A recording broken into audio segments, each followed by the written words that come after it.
आज teaching aptitude की class 3 हम देखेंगे। ठीक है, my self Priyanka Hansa, let's begin. साथ साथ आप चैनल को भी थोड़ा सपोर्ट करते जाइए, एक मोटिवेशन मिल जाती है। चलिए स्टार्ट करते हैं।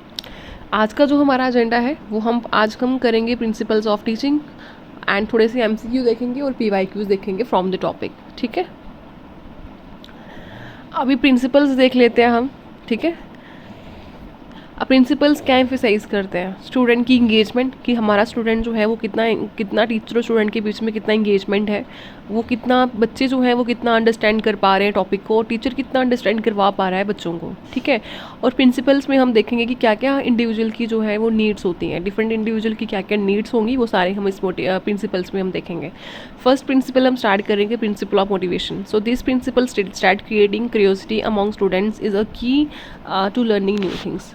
ठीक है, तो ये प्रिंसिपल क्या बोलता है? ये प्रिंसिपल बोलता है कि जो टीचर है उसका बहुत बड़ा रोल होता है कि वो अपने स्टूडेंट्स के बीच में वो जिज्ञासा को क्रिएट करें। क्यूरियोसिटी क्या हो गई? जिज्ञासा, जिज्ञासा को उत्पन्न करना। ठीक है, इसका अर्थ ये है कि छात्रों में नई चीज़ों के अधिगम की जिज्ञासा उत्पन्न करना। ठीक है, कि आप जब क्लास में जा रहे हो तो आप बच्चे को किस तरह से उस टॉपिक पे लाओगे, कैसे वो आपके मतलब कैसे वो आप में इंटरेस्ट शो करेगा। तो वो आप एक क्यूरियोसिटी डेवलप करोगे तभी तो वो आप में इंटरेस्ट शो करेगा ना। जब आप क्लास में जाओगे, उनसे डिस्कशन करोगे, इंटरेक्ट करोगे, उनके आइडियाज़ लोगे, आप उनको प्रेज़ करोगे, उनकी फीलिंग्स को एक्सेप्ट करोगे, वो क्या आप उनसे क्वेश्चन पुट करोगे, आप उनको एग्जांपल्स के थ्रू चीज़ों को समझाओगे, आप ब्लैक बोर्ड पे उसको बड़े अच्छे ग्राफिकल वे में आप चीज़ों को समझाओगे, आप प्रोजेक्टर का यूज़ करोगे, आप डिफरेंट एड्स का यूज़ करोगे, ताकि बच्चे को आपके टीचिंग स्टाइल में जो भी आप पढ़ा रहे हैं उसको एक जिज्ञासा क्रिएट हो, उसको ना एक इंटरेस्ट बने, आप उसको एक मोटिवेशन मिले कि हाँ मैम जो पढ़ा रहे हैं, सर जो पढ़ा रहे हैं, मुझे ये अच्छे से पढ़ना है। वो कैसे होगा? वो टीचिंग पे डेवलप करता है कि आप किस तरह से बच्चों को जो है वो कंसेप्ट क्लैरिटी जो है आप दे रहे हैं। ठीक है, ये प्रिंसिपल ऑफ मोटिवेशन जो है ये कहता है। अभी principle of activity, principle of activity क्या होगा? जब कोई चीज़ हम करके सीखते हैं। ठीक है, जब कोई चीज़ क्या करते हैं हम करके सीखते हैं, लर्निंग बाय डूइंग। ठीक है, this principle suggest that students learn by actively doing which includes both physical and mental activities. The example given is students making charts and models. देखिए अब ये जो प्रिंसिपल ऑफ एक्टिविटी है ये क्या बोल रहा है कि ये प्रिंसिपल ऑफ एक्टिविटी सजेस्ट करता है कि स्टूडेंट जो है वो कैसे सीखते हैं, वो कुछ एक्टिविटी करके सीखते हैं। कैसे सीखते हैं? एक्टिविटी करके, जिसमें हमारी फिजिकल एंड मेंटल एक्टिविटीज़ दोनों आ जाती हैं। जैसे कि फिजिकल एक्टिविटीज़ क्या हो जाएगा? फॉर एग्जाम्पल एक बच्चा है, ठीक है, एक बच्चा है, टीचर उसको किस तरह से समझा रहे हैं? अब बच्चों को चार्ट की फॉर्म में समझा रहे हैं, जब हम किसी मॉडल को लेके समझा रहे हैं, तो उस तरह से टीचर क्या डेवलप कर रहा है? उनकी फ़िज़िकल भी डेवलप हो रही है और उनका मेंटल लेवल भी डेवलप हो रहा है। देखिए अभी जब बच्चा जब आप कोई चीज़ करके सीखते हैं, फॉर एग्ज़ाम्पल अब मैं SST वाले बच्चों को पढ़ा रही हूँ। ठीक है, तो मैं उन बच्चों को बोलूँगी कि देखिए बच्चे, आप घर पे एक मैप बना के आइए। ठीक है, आप एटलस लीजिए, मुझे उस पर मैप बना के दीजिए, मुझे इंडिया का मैप बना के दीजिए, मुझे अदर कंट्रीज़ का मैप बना के दीजिए। तो बच्चा जब खुद चीज़ें वो करेगा, जब वो खुद मैप बनाएगा, ठीक है, वो एक्टिविटी कर रहा है, जिससे क्या होगा? उसकी फ़िज़िकल डेवलप तो हो ही रही है, उसको वो समझ आ रहा है कि अच्छा ये यहाँ से आएगा, ये चीज़ यहाँ पे है, ये स्टेट यहाँ पे है, ये लोकेशन यहाँ पे है। वो जब बनाएगा उसकी फ़िज़िकली तो वो उसको समझ में आएंगी चीज़ें, लेकिन उसकी मेंटल लेवल भी बहुत ज़्यादा स्ट्रॉन्ग होगी, क्योंकि उसको मेंटली वो क्या कर रहा है? वो चीज़ों को समझ रहा है, वो अंडरस्टैंड कर रहा है, उसकी अंडरस्टैंडिंग लेवल डेवलप हो रही है, उसकी रिफ्लेक्टिव लेवल डेवलप हो रहा है। ठीक है, जैसे कि आप अगर साइंस वाले बच्चों को पढ़ाना हो तो कोई एक्सपेरिमेंट करना है, तो बच्चे क्या करेंगे? उनको लैब में लेके जाएंगे, उनको लैबोरेटरी में लेके जाएंगे, वो खुद एक्सपेरिमेंट करेंगे। जब वो खुद एक्सपेरिमेंट करेंगे उनको पता चलेगा कि हाँ ये फार्मूला अप्लाई करना है, ये चीज़ें अप्लाई करनी है। तो ऐसे ऐसे करके वो क्या करेंगे? जब वो खुद उस चीज़ को परफॉर्म करेंगे तो वो उसको बेहतर समझ पाएंगे, जिससे उनकी फ़िज़िकल डेवलपमेंट तो होगी। फ़िज़िकल क्या? जब आप कोई चीज़ खुद परफॉर्म करते हैं तो आपकी पूरी बॉडी उसको करने में हेल्प करती है ना, तो आपकी बॉडी को पता चलता है कि हाँ आपके जो ऑर्गन्स है वो यूज्ड हो जाते हैं कि हाँ इस चीज़ को ऐसे परफॉर्म करना है, ठीक है ना। और आपकी मेंटल आपको वो चीज़ें रिमाइंड हो सकती हैं लॉन्ग लॉन्ग टर्म तक जब आप चीज़ वो खुद करते हो, है ना। फॉर एग्जांपल अब कोई कोई गाड़ी सीख रहा है ना, कोई गाड़ी सीख रहा है कोई, तो वो जब गाड़ी सीखता है, ठीक है, तो उसकी फ़िज़िकल उसको पता है कि हाँ यहाँ से हैंडल है, मुझे इसको ऐसे करना है, या मुझे ये चीज़ें ऐसे परफॉर्म करनी है, मुझे गाड़ी इस तरह से चलानी है, स्लो करनी है, फास्ट करनी है। तो वो उसकी फ़िज़िकल के साथ साथ उसका माइंड भी एक्टिव होता है, तो वो गाड़ी जो है वो उस गाड़ी सीख पाता है, ठीक है। अभी नेक्स्ट समझते हैं principle of interest. This principle emphasises generating interest among learners. Principle of interest क्या बोलता है कि आपको क्या करना है, बच्चों के बीच में रुचि पैदा करनी है, इंटरेस्ट पैदा करना है। वो कैसे होगा, जब टीचर क्या करेगा, जब उसकी टीचिंग जो है वो कितनी कितनी इफ़ेक्टिव होगी, वो डिपेंड करता है कि बच्चा कितना इंटरेस्ट शो करेगा, ठीक है। जितना टीचिंग जो लर्निंग प्रोसेस है वो इफ़ेक्टिव होगी और वो can be enhanced if lessons are focused on topic that interest students. देखिए अभी मैं आपको क्या पढ़ा रही हूँ, टीचिंग एप्टीट्यूड पे आप पढ़ा रही हूँ ना, मैं आपको प्रिंसिपल पढ़ा रही हूँ। अगर इसकी एग्जांपल दे रही हूँ मैं प्रिंसिपल ऑफ इंटरेस्ट की, तो आपको इंटरेस्ट कैसे बनेगा, मैं जब पढ़ा रही हूँ आपको कैसे इंटरेस्ट बनेगा। अगर मैं टीचिंग एप्टीट्यूड पढ़ाते पढ़ाते प्रिंसिपल ऑफ टीचिंग पढ़ाते पढ़ाते मैं कहीं और चले गई, ठीक है, मैं रिसर्च को ले आई, जहाँ मैं कहीं साइंस के किसी टॉपिक को ले आई, क्योंकि आपका इंटरेस्ट बनेगा नहीं बनेगा। आप बोलोगे यार मैम क्या कर रही है, मैं पढ़ा ही रही हैं और साइंस को ले आ रही हैं या किसी और चीज़ को ले आ रही हैं, आपका इंटरेस्ट बिल्कुल नहीं बनेगा। इंटरेस्ट बनता है जब टीचर जो है वो जिस टॉपिक को पढ़ा रहा हो वो उस पर फोकस करे, ठीक है, और उसी पे ही वो एग्जाम्पल्स दे, उसी को ही वो इतने अच्छे से पढ़ाए कि बच्चों को वो टॉपिक जो है ईजिली अंडरस्टैंड हो जाए। तो जब हम स्टिक रहते हैं अपने टॉपिक के ऊपर, जब हम अपना फोकस करते हैं अपने टॉपिक के ऊपर, तो बच्चों को वो चीज़ें ज़्यादा जल्दी समझ में आती हैं, ठीक है। Principle of linking with life. देखिए this principle highlights the importance of making learning more helpful and meaningful by connecting to the real life experiences. जो आपका नेशनल करिकुलम फ्रेमवर्क है वो भी इसी के ऊपर फोकस करता है कि आपको सिर्फ रट्टाफिकेशन नहीं करनी है, आपको सिर्फ रोड लर्निंग नहीं करनी है, आपको इस तरह की नॉलेज देनी है जो बच्चा अपनी रियल लाइफ के साथ कनेक्ट कर पाए, क्या कर पाए, रियल लाइफ के साथ कनेक्ट कर पाए। अभी इसमें हम क्या समझेंगे, कैसे इसको हम समझेंगे। देखिए बच्चे, अभी आपको कुछ पढ़ाया जा रहा है क्लास में, मैं आपको टीचिंग एप्टीट्यूड पढ़ा रही हूँ, ठीक है, जो आपको प्रिंसिपल्स पढ़ा रही हूँ। आप ये अपने रियल लाइफ के साथ कैसे कनेक्ट कर सकते हो, जब आप टीचर बनोगे आप समझोगे, आपको समझ में आएगा, आप रिकॉल करोगे, हाँ यार उस क्लास में मैम ने समझाया था कि हमें किस तरह से पढ़ाना है, हमें बच्चों का इंटरेस्ट जो है वो डेवलप करना है, हमें बच्चों को मोटिवेशन बनाना है। कैसे बनाना है, जब आप क्या करोगे, क्यूरियोसिटी अपने बच्चों के स्टूडेंट्स के माइंड में क्यूरियोसिटी को डेवलप करोगे, जब आप उनको लर्निंग बाय डूइंग, जब आप उनको भी चांस दोगे सीखने का, जब वो खुद करके सीखेंगे तब वो जल्दी समझ में आएगा उनको वो टॉपिक, ठीक है। आप समझोगे यार मैम ने वो चीज़ें बताई थी क्लास में, तो वो आप क्या कर रहे हो अपनी रियल लाइफ में भी उसको क्या कर रहे हो, लिंक कर पा रहे हो। और आपको जब आप खुद टीचर बनोगे आप उसको ईजिली लिंक कर पाओगे, जो आपने पढ़ा होगा वो आप उसको बच्चों को ईजिली समझा पाओगे, ठीक है ना। जब आपने वो चीज़ पढ़ी होंगी, जब आप खुद लर्न करोगे वो चीज़ें आपको जल्दी समझ में आ जाएंगी कि हाँ उस टाइम मैंने ये चीज़ें पढ़ी थी। और जब आप कोई चीज़ करोगे, जब आप कोई चीज़ परफॉर्म करोगे, अगर आपको कोई टॉपिक मिला है क्लास में कि आपको ये नेक्स्ट डे आपको इसके ऊपर प्रेजेंटेशन बनानी है या आपको ये डिस्कशन करनी है, ठीक है, क्लास में, तो जब आपने वो चीज़ें पढ़ी होंगी तो आप उसको क्लास में अच्छे से परफॉर्म कर पाओगे, ठीक है ना। अभी एक चीज़ और समझेंगे हम principal of linking with life. इसका एक मतलब ये भी हो सकता है कि जिस तरह से आपको मैथ्स पढ़ाया जाता है, ठीक है, मैथ्स पढ़ाया जाता है, आपको टेबल्स पढ़ाए जाते हैं, आपको ऐड करना समझाया जाता है, आपको सब्सट्रैक्शन करना समझाया जाता है, आपको डिवीज़न करना समझाते हैं, आपको मल्टीप्लिकेशन करना समझाते हैं, ठीक है, मतलब सो मैनी थिंग्स आपको मैथ्स में जो है वो समझाई जाती हैं। तो आप क्या करते हो, आप उनको डेली लाइफ में भी अप्लाई करते हो ना। आप किसी दुकानदार के पास जाते हो, ठीक है, आप दुकानदार के पास गए, आपने 10 रुपीज़ की कोई चीज़ लेनी है, तो आपने वो चीज़ आई आपकी 5 रुपीज़ में, तो आपको 5 रुपीज़ वापस मिलेंगे। तो वो आपने समझी है ना वो चीज़ें कि हाँ इतने अगर 5 रुपीज़ को सब्ट्रैक्ट किया तो पीछे 10 रुपीज़ में 5 सब्ट्रैक्ट किया तो पीछे कितने बचे, 5 बचे, तो 5 तो मुझे वापस मिलेंगे। तो आपने वो जो सीखी थी चीज़ वो आपने कहाँ अप्लाई की, अपनी रियल लाइफ में, ठीक है। तो ये इसकी बेस्ट एग्जाम्पल हो सकती है। Principle of definite aim. The principle advocates for optimum utilization of teaching resources and making learning more focused and purposeful. देखिए अब ये बोलता है कि इंसान का कोई ना कोई डेफिनेट एम होता है, ठीक है। आपका कोई ना कोई एम होगा ना, अगर आप पढ़ रहे हैं तो आपका एम होगा, मैं पढ़ा रही हूँ मेरा कोई एम होगा। अगर आप किसी चीज़ की प्रेप कर रहे हैं तो आपका भी कोई एम होगा ना जिसको आपने अचीव करना होगा।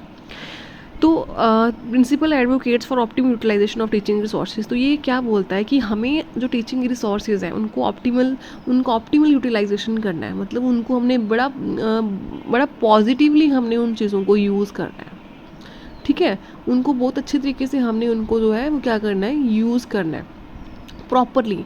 ऑप्टिमम क्या होगा, ऑप्टिमम का मतलब होता है प्रॉपर, हमने उनको प्रॉपर यूज़ करना है उन चीज़ों को। एंड जिसकी वजह से क्या होगा, हमने जो हमारे टीचर रिसोर्सेज हैं, ठीक है, वो क्या बनेंगे, वो काफ़ी ज़्यादा फोकस्ड बनेंगे और पर्पसफुल बनेंगे। फॉर एग्जांपल बच्चे, अभी मुझे अब मेरे पास जो है एक टीचिंग रिसोर्सेज हैं। टीचिंग रिसोर्सेज में क्या क्या आ जाएगा, टीचिंग रिसोर्सेज में आ जाएगा जैसे फॉर एग्जाम्पल मैं किसी बुक से पढ़ा रही हूँ, ठीक है, मेरे पास कोई एक बुक है, वो भी टीचिंग रिसोर्सेज में आ जाएगी ना वो। अब मेरी कोई बुक है, मैं बुक से आपको पढ़ा रही हूँ, लेकिन मैं उस बुक को ना ऑप्टिमली जो प्रॉपर यूज़ नहीं कर रही हूँ उस बुक का। मैं आपको ऊपर से ही सब कुछ नॉलेज दे रही हूँ, मैं उसमें डीप जो चीज़ें हैं मैं वो नहीं समझा रही हूँ, मैं आपको जो बुक वर्क है वो नहीं करवा रही हूँ। तो मैं क्या जो बुक एज ए रिसोर्स, क्या मैं उसको ऑप्टिमली प्रॉपर यूज़ कर रही हूँ, नहीं कर रही हूँ, क्योंकि मैं तो आपको ना ही तो मैं आपको बुक वर्क करवा रही हूँ, मैं सिर्फ क्वेश्चन आंसर करवा रही हूँ, ना ही तो मैं आपको उन चैप्टर्स का बिहाइंड जो मीनिंग है वो नहीं समझा पा रही हूँ। तो क्या मैं ऑप्टिमम यूज़ कर रही हूँ अपने टीचिंग रिसोर्सेज का, नहीं कर रही हूँ। अब फॉर एग्जांपल मेरे पास ब्लैक बोर्ड है, तो क्या मैं किसी क्लास में गई, ठीक है, वहाँ पे ब्लैक बोर्ड लगा हुआ है, प्रोजेक्टर लगा हुआ है, all facilities are available in the classroom, ठीक है, वो मेरी टीचिंग रिसोर्सेज हो जाएंगे। क्या मैं ब्लैक बोर्ड का यूज़ कर रही हूँ, क्या मैं प्रोजेक्टर का यूज़ कर रही हूँ बच्चों को समझाने के लिए, कर रही हूँ मैं? अगर मैं नहीं कर रही हूँ, इट मीन्स कि मैं जो मेरा डेफिनेट एम है मैं उस तक नहीं पहुँच पाऊँगी, ठीक है। और वो जो टीचिंग लर्निंग का जो प्रोसेस है वो ना ही फोकस्ड होगा ना ही पर्पसफुल होगा। कब नहीं होगा, जब मैं अपने रिसोर्सेज का ऑप्टिमम यूटिलाइजेशन जो है वो नहीं करूँगी, जब उनको प्रॉपर यूटिलाइजेशन जो है वो मैं नहीं करूँगी तब, ठीक है। अगर मेरे क्लास में प्रोजेक्टर लगा हुआ है, मैं प्रोजेक्टर का यूज़ कर रही हूँ, बच्चों को टॉपिक समझा रही हूँ, बच्चों को टॉपिक समझ में आ रहा है, इट मीन्स कि क्या है, मैं डेफिनेट एम जो है मेरी टीचिंग का वो मैं क्या कर पाऊँगी, वो मैं क्लियर कर पाऊँगी, ठीक है। Principle of recognising individual differences, अब ये क्या बोलता है, the principle stress that every student is unique in the terms of intelligence, attitude, abilities, socio economic background and potential. Teaching methods should be designed to enable all learners to achieve equal opportunities to text. The text also mentions the topic of material pictures as a visual aid. अब ये क्या बोलता है, ये बोलता है कि हर इंसान की कोई ना कोई जो है वो इंडिविजुअल डिफरेंसेस होते हैं। क्या होते हैं, इंडिविजुअल डिफरेंसेस होते हैं। कोई हम सब यूनिक हैं। अब आप मेरे से अलग हो, मैं आपसे अलग हूँ, मेरा एटीट्यूड आपसे अलग होगा, आपका एटीट्यूड मेरे से अलग होगा, आप में कुछ ज़्यादा एबिलिटीज़ होंगी, मेरे में कुछ कम एबिलिटीज़ हो सकती हैं, ठीक है। हमारा सोशो इकोनॉमिक बैकग्राउंड जो है वो अलग होगा, ठीक है। आपका जो पोटेंशियल है, क्या पता आपकी कैपेबिलिटी मेरे से ज़्यादा अच्छी हो, ठीक है। किसी का आईक्यू है वो ज़्यादा अच्छा होता है, किसी का आईक्यू कम होता है, ठीक है। तो teaching method should be designed, कि वो बोलते हैं कि हर इंसान जो है वो यूनिक है, कोई भी इंसान जो है वो एक जैसा नहीं होता है, ठीक है। तो टीचिंग मेथड्स जो है वो इस तरह से डिज़ाइन होने चाहिए ताकि जो हर एक लर्नर्स है वो उसको इक्वल अपॉर्चुनिटीज़ जो है वो मिले, सीखने की हर इंसान को इक्वल अपॉर्चुनिटीज़ मिले। जो क्लास में स्टूडेंट है उनको अगर इस तरह से मुझे पढ़ाना चाहिए, या इस तरह से मुझे उन मेथड जो है वो यूज़ करने चाहिए, यहाँ पे सबकी जो नीड्स है वो सेटिस्फाई हो सकें, ठीक है। तो हमें क्या करना है, हमें क्लास में क्या करना है बच्चे, हमें पिक्चर्स का यूज़ करना है। फॉर एग्ज़ाम्पल अब विजुअल एड के लिए, अब फॉर एग्ज़ाम्पल कोई बच्चा है, आपकी एग्ज़ाम्पल से मैं समझा रही हूँ, कोई बच्चा है उनको थोड़ा साफ नहीं दिखता है, मतलब उनको थोड़ी विजुअल प्रॉब्लम है, तो मैं क्या करूँगी, क्या मैं उनको लास्ट में बिठाऊँगी, नहीं, मैं उनको बोलूँगी कि आप यहाँ पे आगे आ जाइए। क्यों? क्योंकि उनकी आँखों में प्रॉब्लम है, उनको विज़ुअली प्रॉब्लम हो रही है, तो मैं उनको आगे फ्रंट डेस्क पे बिठा दूँगी, ठीक है? ताकि उनको वो जो चीज़ें हैं वो साफ़ दिखाई दें। अब कुछ बच्चों को प्रॉब्लम होती है, वो ईज़िली क्या करते हैं, उनको सुनाई नहीं देता, मतलब कोई हियरिंग प्रॉब्लम हो सकती है। तो मैं बच्चों को क्या बोलूँगी, मैं भी उनको बोलूँगी कि आइए आप आगे बैठ जाइए, ठीक है? मैं उनको आगे बिठाऊँगी यहाँ पे, क्या हो उनको कोई प्रॉब्लम जो है सुनने की दिक्कत ना हो या किसी चीज़ की उनको कोई प्रॉब्लम ना हो, ठीक है?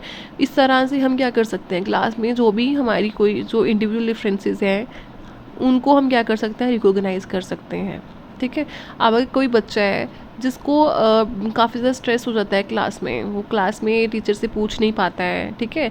वो स्ट्रेस हो जाता है, टेंशन हो जाता है उनको, अगर एंग्जाइटी हो जाती है टीचर को क्लास में कोई क्वेश्चन पूछने से, तो टीचर क्या कर सकता है, टीचर बहुत ही ज़्यादा पेशेंटली होके उनसे बड़े ही प्यार से उनसे डिस्कस कर सकता है, क्या क्या उनकी वीकनेस है, उनको बड़े प्यार से डिस्कस कर सकता है कि क्या क्या प्रॉब्लम्स उनको आ रही हैं क्लास में। उनको फॉर्मेटिव असेसमेंट कर सकते हैं ड्यूरिंग क्लास, ठीक है? ताकि जो भी प्रॉब्लम्स बच्चे को आ रही हैं उनका स्ट्रेस हम दूर कर पाएँ। वो कैसे होगा, जब तक आप इंटरेक्ट नहीं करोगे, जब तक टीचर इंटरेक्ट नहीं करेगा, वो दूर नहीं हो पाएंगे, ठीक है? सो नेक्स्ट हम समझेंगे principle of selection. This principle states that the teacher should select content that is relevant and updated to the learners objectives. अब देखिए ये क्या बोलता है कि हमें वही चीज़ें सिलेक्ट करनी है, वही कंटेंट हमें बच्चों को पढ़ाना है जो रेलिवेंट है, ठीक है? जो रेलिवेंट है। अब देखिए टीचिंग एप्टीट्यूड में मुझे आपको वही चीज़ें पढ़ानी है जो आपके एग्ज़ाम पॉइंट ऑफ व्यू से क्या है, जो इंपॉर्टेंट है, जो आपके सिलेबस में है। मुझे आउट ऑफ द बॉक्स जाके चीज़ें नहीं समझानी, क्योंकि टाइम लिमिटेड है, मुझे उसी टाइम में आपको वो सारा कवर करवाना है जो आपके एग्ज़ाम्स के लिए बड़ा ज़्यादा इंपॉर्टेंट है, ठीक है? वही चीज़ें आपको मुझे पढ़ानी है जो आपकी ऑब्जेक्टिव, जो अभी आपके ऑब्जेक्टिव है उनको फुलफिल कर पाएँ। देखिए आपका ऑब्जेक्टिव इस वक्त क्या, नेट को क्वालिफाई करना, जेआरएफ क्वालिफाई करना, जेके सेट हो गया, फिर जे सेट हो गया, बिहार सेट हो गया, जितने भी जे सेट के एग्ज़ाम है आपको उनको लेना है, बीएड के एमएड के एग्ज़ाम है आपको उनको क्वालिफाई करना है, ठीक है? ये आपके कुछ ऑब्जेक्टिव्स हैं, तो मुझे उसी के हिसाब से आपको पढ़ाना है। ये नहीं कि मैं पढ़ा रही हूँ आपको इसका पेपर 1 का और इसमें से मैं स्टार्ट कर दूँ किसी और ही चीज़ का, क्या पता मैं गेट का पढ़ाने लग पड़ी, ठीक है? क्या पता मैं किसी और चीज़ का पढ़ाने लग पड़ी, तो वो चीज़ें रेलिवेंट नहीं, वो इररेलेवेंट हो जाएंगी हमारे एग्ज़ाम पॉइंट ऑफ व्यू से। तो हमें वही पढ़ाना है जो रेलिवेंट है। चलिए, Principle of planning. This principle states that every teacher should have a time-bound objective. Hence, teaching should be systematic to maximize the optimum use of resources within time limits. देखिए अभी मैंने आपको एक टाइम पढ़ाया था, अगर आपने क्लास देखी होगी, कि टीचर जो है वो टाइम बाउंड होता है, should have time bound objective. देखिए अभी क्या है,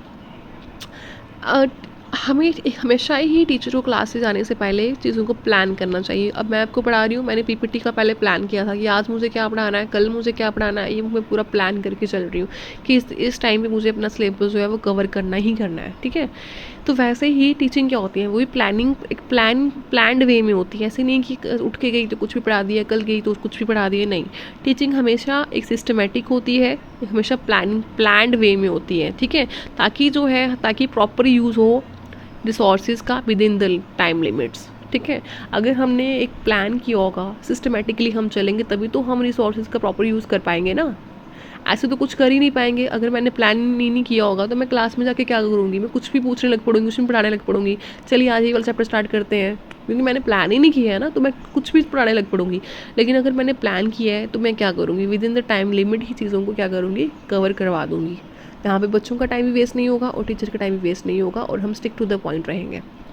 नेक्स्ट हम समझेंगे principle of division. The principle emphasizes making easier subjects or matter that should be divided into units. The text अभी bord mass likely is a mnemonic for mathematical operations। देखिए principal of division, तो principal क्या, ये क्या इस principal में हम क्या समझते हैं कि आपको सब्जेक्ट्स को बड़ा ज़्यादा ईजियर बनाना है, ठीक है?